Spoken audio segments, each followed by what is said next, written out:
We are on to the last segment of the show, and for that, we have longtime wellness contributor and food and beverage program manager, Anna Bohbot. Welcome, Anna, back to the show. Thank you very much for having me. Anna, we are going to be talking about anti-inflammatory foods. And before we dive into that, can you give our audience a little better understanding of what inflammation is? Yes, so inflammation in the body, it's basically your body's immune system response to foreign invaders in your body. And by foreign invaders, it could be a variety of things. It could be people with food sensitivities, so that specific food in their body could cause inflammation, for example. Or unhealthy eating for a long time can create foreign invaders in the body, and that can cause a lot of inflammation in the body. So it's basically your immune system in its heightened state trying to fight off all these things. Gotcha. And we harm that many times by the things we consume, not just the natural things that maybe our body Correct. absorbs. Yes. So your body's exposed to toxins all around you all the time, and that's the world we live in. But you're in control of what you put in your body, right? And so if you try to move away from highly processed foods, packaged foods, hydrogenated oils like vegetable oils, things like that, refined sugar, all of those can over time lead to inflammation in the body. So getting away from that. Why is inflammation so bad? What's the result? Yeah, so inflammation, especially for a long time in the body, can cause diabetes, heart issues. It can cause actually arthritis as well, or arthritic issues. And that can build up over time and get worse and worse. Yeah. So. As someone who does have arthritis in my knees from past knee surgeries, I can say that when I eat some of the foods that we're going to talk about here, what a difference I feel in terms of my mobility, much more pain-free. So I can speak firsthand to the benefits of anti-inflammatory foods. Yeah, and one other thing to mention too, skin rashes or eczema, things like that, that's a sign of inflammation in the body as well. Yeah, that's a great call out. Mm-hmm. Let's talk about the food we have here. Yeah, so sure. What do you got? So we have a variety of rainbow of colors. So eating the rainbow, not the Skittles type. Yes. They want you to taste the rainbow. We want you to actually eat the rainbow. Correct, exactly. Yeah, so we want to eat a variety of colors of our foods. Why? Because every single color symbolizes a different type of antioxidant in that food. So orange, for example, beta carotene, that is an antioxidant. So the more rainbows that you eat, the more different types of antioxidants you're going to have. So today we brought some veggies, some fruits. Spinach. Spinach is a very neutral tasting green. It is very approachable. So you could put it in a green smoothie, you could put it in a salad. It's great. It's not bitter like a lot of other greens can be. I've never heard of a vegetable being referred to as approachable, but I like that. It's an approachable and the only vegetable. inflammation this could cause is big forearms like Popeye had, but no other inflammation. In the bicep. That'd be good. Yeah, and it also has a lot of vitamin A and C, so it's great for that, and iron. So then we have these gorgeous radishes, and these are beautiful rainbow-colored radishes. I got these at Whole Foods. You could get them at a farmer's market. A lot of stores carry them now. So remember, all the different colors are different types of antioxidants, which help reduce inflammation. That's great. Okay, and then gorgeous rainbow carrots. So we're all used to seeing orange carrots, right? But they have all types of varieties, and they're really pretty. Unfortunately, they cut off the carrot tops, which are also packed with antioxidants. So if you ever get them at the farmer's market, save them, wash them really, really well, and make a pesto out of it, or tear them up, put them in your smoothie or in your salad. Yeah. Really, really nice way of doing that. And then these guys, superfoods. So we have herbs. Herbs are a really, really easy way of packing in antioxidants into your diet. And they smell so good. They smell amazing, and they're very therapeutic. So you can make a tea. You could put them raw, tear up basil and mint, put it in your salad.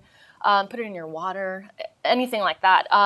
And the reason why herbs are so amazing and why they taste so potent is that they're a superfood and they are nutrient dense. So all of that power of antioxidants is packed into these small plants, which is why they taste so powerful. So the more powerful tasting, the more powerful they are for your body, right? And that density word, I think, is really important from a nutrition perspective. We talk about nutrient-dense foods, not maybe just antioxidant-dense, but nutrient-dense foods go a long way to just helping us eat well. Yes, definitely.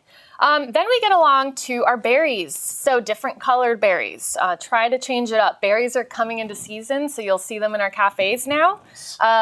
We have blackberries, blueberries, raspberries, and always buy organic, ideally with the berries. They have very thin skins, so they do absorb a lot of pesticides. But on that real quick, there's a Dirty Dozen, is that right? Dirty Dozen, Clean 15. There's a little guide to know which foods are more important to get organic and maybe other ones that especially if cost is a concern. Correct. You can maybe go with the conventional as opposed to. Yep, definitely. And one of those general rules is something that does not have much of a skin. So correct me if I'm wrong, but an avocado or banana may be less important to have organic. Yes. But something like this that grows like this, is farmed like this, you eat it like that, more important to Correct. be organic. Yes, and wine too. And wine too. Very important there. Very important. Then these guys, we have more superfoods. We have turmeric root. So I don't know if you guys have seen the actual root itself. And then we have ginger root.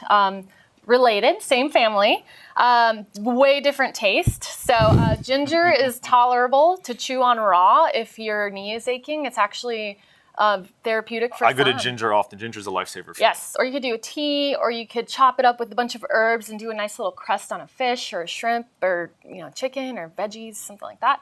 And then turmeric. So I highly recommend you get organic and ideally local. A lot of it comes from India, and when it's non-organic, there's a lot of lead that could be like traces of lead. So make sure you ask questions and find out where it's from. Turmeric is amazing for inflammation. And here we have it in its powder form. So again, organic is great. Or you could do fresh, either or. And you could put it in food, in a green smoothie as well. Talk again about, so lead, this is in the ground. Yes. So it's getting everything. So the everything. reason why there's lead is that this grows in the soil. A lot of plants that grow in the soil are more prone to absorb heavy metals from the soil. So that's where that comes from. So they say brown rice too has levels of different types of heavy metals as well. So anything that grows on the ground, make sure you're getting organic and you're asking questions from sourcing. So that's great. And so even when we go with the dried spices, we want to go organic, Yes. specifically around those that grow in the ground. But we have one here that grows on a tree. Yes. Some cinnamon. Cinnamon is amazing. It's also another superfood. It's also a natural sweetener. So if you're trying to move away from refined sugar, which can be inflammatory in the body, cinnamon is a great add-on. Put it in your coffee, in your oatmeal, and anything you can think of, even just as a dash in your green smoothie every day or something, before you come to work. Highly recommend cinnamon. And then we have What are some. these little guys? This is star anise. So star anise and cloves are also very powerful antioxidants. And it's funny because you wouldn't think that these dried spices are so powerful. But try to play around with them. Indian food is an excellent way for you to test recipes and get familiar with some of these more exotic spices. But it's so good for you. Yeah. So highly recommend that. A less exotic spice. Yes, garlic. This is garlic. Yeah, garlic in its raw state is extremely potent. It's antimicrobial, antibacterial, antiviral, Anti-vampire. Yeah, anti-vampire as well. Yes, thank you. And it's packed with antioxidants. So unfortunate if you are allergic or sensitive to it, but if you're not, please incorporate it into your diet. And it's still good for you when it's cooked, but raw is the most potent way. So, Gotcha. Yep. Anna, thank you for sharing all your knowledge with us so we can definitely make it. It's very practical, so we can put these things into our own lives. And when we eat in a LinkedIn cafeteria, we have the benefit, too, of Anna's knowledge transferring into there. Now, we have a little audience participation segment for you.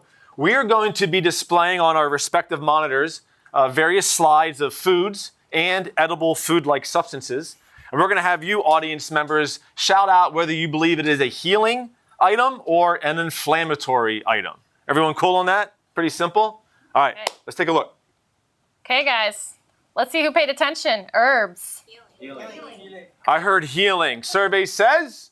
Woo-hoo. Yes. Perfect. Good job, guys. Okay, next. And our next item. Fast food French fries. What are we saying, audience? I heard inflammatory. I believe our survey says that is correct. It is an inflammatory. So these, I won't say the brand name, but you guys might recognize them. They actually contain 14 ingredients in them. Not just potatoes, oil, and salt. And you said that was 14 different ingredients. Correct. Not 14 types of potatoes. No. 14 different ingredients. Only one type of very specific potato, a Burbank russet potato that is completely GMO. And it's a long story. Google it. Ay. Anyway, let's go on to the next item here. We have sauerkraut. Inflammatory or healing? Healing. Survey says? That's Great. right. And talked about sauerkraut a little bit. Yeah, so we did not talk about this today, but if you guys watched the last Wellness Live, sauerkraut is packed with probiotics. It's a probiotic food. It's a fermented food. And since inflammation is an immune system response and it's on high alert, if we heal our gut, it'll help relax our immune system and heal it. So that's why probiotic foods are really good for you. Check them out. And if you haven't seen that yet, you can see the pre and probiotic men on the street interview we did to get some more information. All right, our last item here, cola. Inflammatory. That was very resounding. Survey says it is inflammatory. Yes, so most sodas have corn syrup and or refined sugar in them, and a lot of it. One can is almost your daily's worth recommended amount of sugar. So it's a lot.